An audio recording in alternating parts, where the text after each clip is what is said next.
Hello guys, welcome back to the channel. So today we're back on the 10-foot marine fish tank. We're going to be servicing the Bubble Magus skimmer. Stay tuned. So for those of you new to the channel, I should mention this is a 10-foot fish tank. It is 10 foot long, 2 foot deep and 2 foot high. So this is the Bubble Magus Curve 7 protein skimmer. I would have preferred the next model up because of the gap I had here. This one barely fits. This system just fits inside the sump. The next one up is way too large. There was no way to possibly get it in this sump, so unfortunately I had to settle with a smaller model. I made this myself and I was going to make an additional acrylic container to catch the waste. 5 years later I'm still using fabric softener containers to catch it. At the end of the day it works, it does what it's supposed to do. It catches all the gunk. There's some waste that has been trapped and that is something you want to keep an eye on, usually once a week. Usually a Saturday or Sunday I will empty this, clean it out, put it back and leave it to do its job. This doesn't look too clever, however that doesn't concern me. It's the actual inside of the skimmer that we need to address. You want this funnel, this actual tube here, you want that to be as clean as possible inside so the water can just slide up and get to the top. All this algae growing on the inside is actually stopping that water, it's causing resistance. And that's something you definitely don't want. You want to cut off the power to the skimmer. Then all I do is remove the entire head section. You place that into a container. And the body of the skimmer is actually the most difficult part to remove. In my situation, I have a reactor in the way. I have a refrigerant sump back there which has piping coming from that. With a bit of twisting and turning, you can get this out.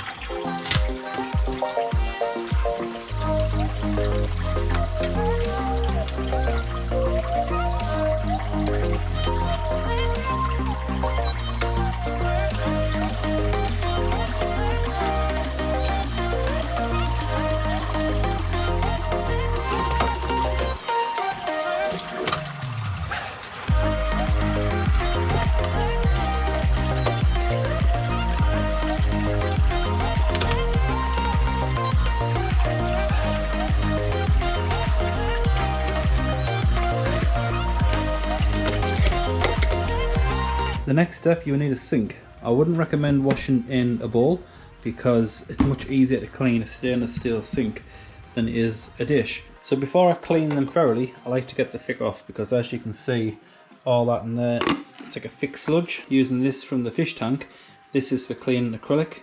You can get a glass one, but I use the acrylic because all my equipment is acrylic.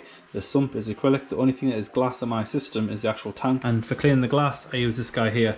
There's a video on YouTube of me reviewing this. I'll leave a link up above for that. So nothing fancy here, basically. Just get rid of all this slime. I mean, this is basically what your skimmer is pulling from the water.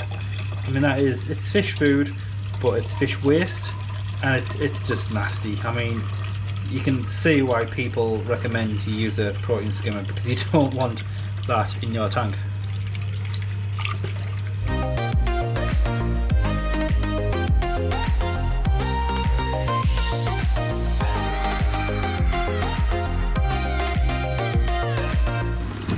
Just fill this full of hot water by holding the end up higher than the water level, and when you pinch the hose, if you look at the bottom, you can see all them bits coming out.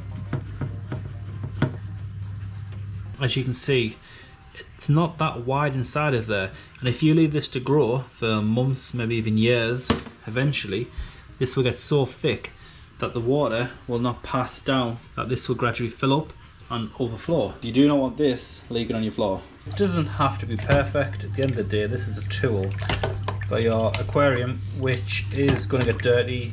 It's not going to look pretty. The most important part to clean is the neck. This is where all them tiny bubbles rise up and the skim mate falls over the lip. If this has a gritty texture, if this has any calcium or any algae growing on it and it's not silky smooth, that could prevent bubbles from rising up. Clean it as best you can because in the long run it'll work much better for you. So regarding the head of the skimmer, that is basically all you need to do. It doesn't have to be perfect. Like I say, in a couple of days time there'll be loads of gunk inside the neck and there'll be loads of gunk in the bottom of this. This will be full of slime. It's not something that is going to stay looking brand new. Usually once a week, a Saturday or a Sunday, I'll go through the whole system, clean the glass, change the filters, come to the skimmer, I remove the head, I just give it a quick clean out, make sure this is clear, make sure the inside's clear, make sure there's nothing stuck at the bottom, and make sure water's flowing out of this, put it back on and call it done. That is all I do on a weekly basis. Other than using the flipper glass cleaner to clean the glass, which I kind of do every 2 to 3 days, and that takes 5-10 minutes tops. That's all I do. The body of the skimmer I tend to clean on a yearly basis. I tend to do it around spring. It's actually spring at the moment, so it's a perfect time of year for me to be doing this. I probably should do it more often. I should not let it get this bad. In fact, I'm just going to rescue these before they die. I know some people aren't a fan of these, but I quite like them. When cleaning your marine equipment, especially filtration equipment, you always seem to find critters. And if I can, I'll save them. I don't like to let them die. So the first step is I'm going to clean the outside.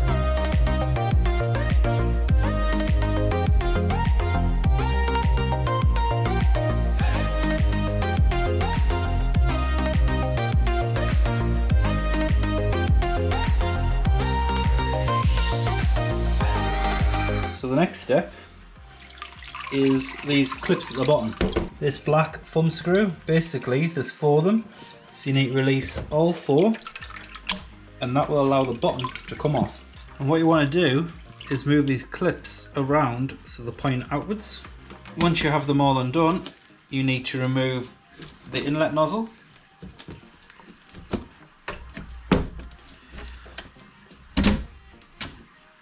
Remove the red cap if you wish, because it may get hung up on the lip here, and then the rest should just come straight off. As you can see on the inside you have all this coralline algae. Can you see it? It's well on there. This chamber needs to be as clear as possible. You want this nice and smooth. You should remember that once you clean this off, you will need to re-establish the skimmer in your system. After 2 or 3 days, once this has started to build up a film on the inside, only then would I adjust the nozzle to where I normally have it. Once I'm happy with the level, I'll leave it, and that'll be it done for the best part of 12 months. So I'm going to clean this up and I'll get back to you once I'm done. There is nothing on the inside, it's nice and smooth and clean, and that is the key thing with these. If it's not clean inside the chamber, it will work, but not to its full potential. Also, remove this cap from the top and fill this full of hot water and let the water come over this pipe here.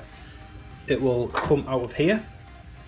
Basically, any salt creep that might have got in here may be blocking this. So putting hot water down the pipe into the inlet will flush out any salt creep. This adapter is what gives the pump the air it needs to create the micro bubbles, which in turn lifts all the rubbish to the top and skims it off.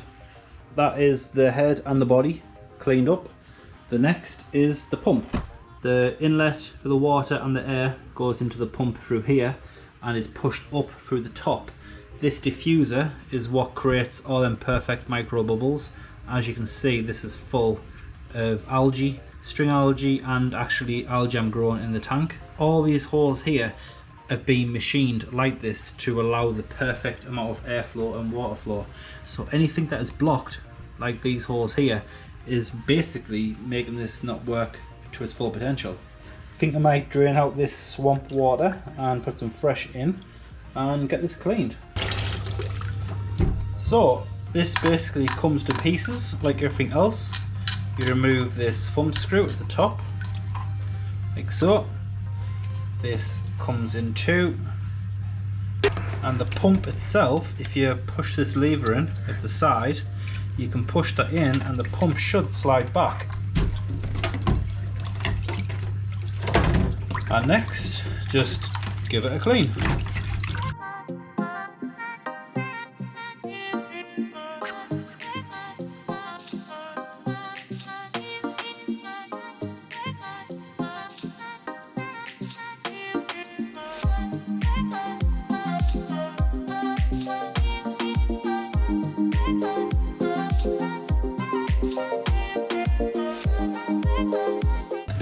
So the last thing you want to clean is the impeller.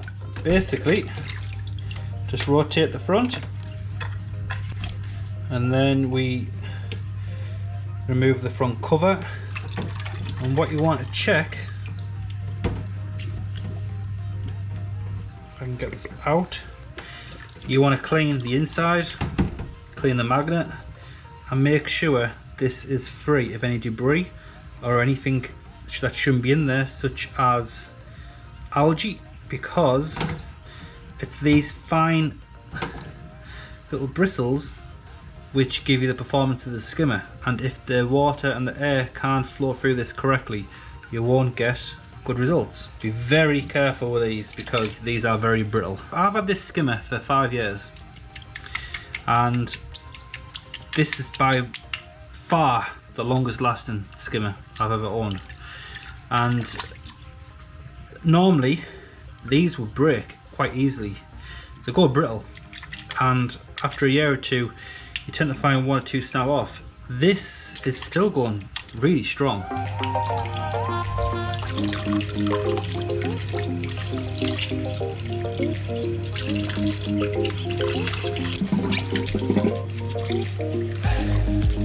Using the typical bottle brush style cleaner, let's give that a clean inside and through the nozzle.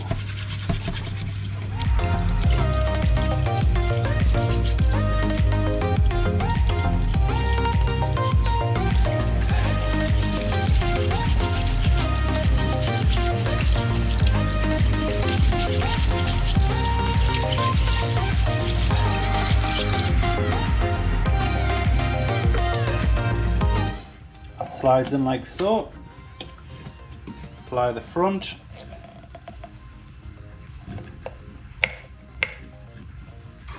The clicking was just the back clicking in place. Then put the cover on.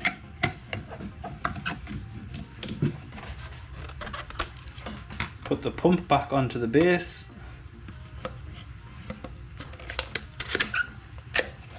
Making sure the wire comes out through this gap at the bottom here.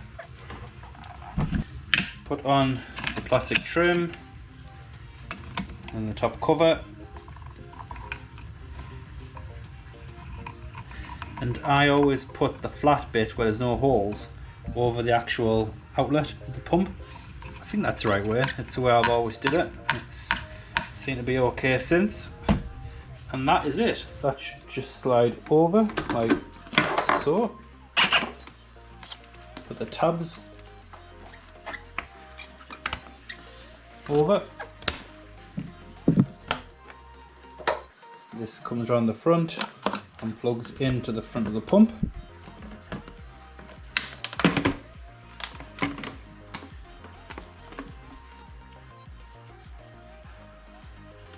This will come around and go into the container. That'll go like so.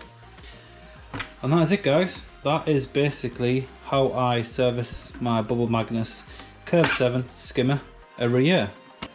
I normally run this skimmer on between 2 and 3. It's normally about here. However, with this being clean, basically almost a brand new skimmer from the shop, I will put on max. This on max means that the most amount of water is returned back into the system. If you knock this down to 3, that puts more water into the head. Put it down to 1, that's a lot more water in the head. I never run it on 1. If I run it on 1, it's a very, very wet skim. If I put it on min, basically this thing will just waterfall over and you don't want that. If I put it on 3, usually after about a week I'll get about half a container full of skim. It is quite a wet skim, but that's not a problem. So put that on the max, and that is it. This can go back into the sump, turn it on and see how it does. Before I put it back in, I think I best clean this mess up. Once you're finished, just make sure you clean up. The wife's due home any minute now, and she would not be happy to see this full of swamp water and fish tank equipment sitting here and bits and creepy crawlies and stuff over here. So spray it down, some spray bleach, fantastic stuff. Clean it up and she'll never be the wiser. See, someone's enjoying the spring sun. I think we can say that is an improvement. You can actually see the bottom of the sump now. You can kind of see, can you see the vortex in the centre? That's the effect of the pump and the air mixing and coming through the grill, and then turns into micro bubbles, and then bubbles get smaller and smaller, and they push all the particles right to the top. Then you get this froth kind of circulating at the top. Eventually that will thicken up and then come over the edge into the container, and then down into the external container. So I'm going to leave that on the max setting for probably 2 or 3 days, and probably after the weekend I'll come back, knock it down to level 3, and that should be it. As you can see, it's just about right. You want the water level roughly about there, which it kind of is at the minute. But what will happen is once this skimmer breaks in and you get the film starting on the inside once again, that level will drop, and then adjusting this will cause this level to come back up and then continue to skim. This is the way I clean my skimmer. Been doing this for many years and I've never had a problem. There is other ways you can do it, and I have done this before on smaller skimmers in the past. Before selling them, I will put them in a solution of bleach and vinegar into a bucket, leave them running for a couple of days, and they will literally come up brand new. The only problem is, doing it that way would mean I'll have no skimmer for 2 or 3 days. I know a lot of people out there claim you don't need a skimmer. That's each their own. You can believe what you want to believe. I would never run a system, especially a system like this, without a protein skimmer. You guys have seen how much gunk comes out of this. I wouldn't like to run my system for more than a day without a skimmer running. Not only does it skim, it also aerates the water. Now I have a lot of water flow. I have water coming in from all directions. So we have plenty of aeration going on. If I was going to sell this, yes, absolutely. Into a bucket, a couple of days, and it will look brand new. But for purposes of actually using it, I'm not bothered.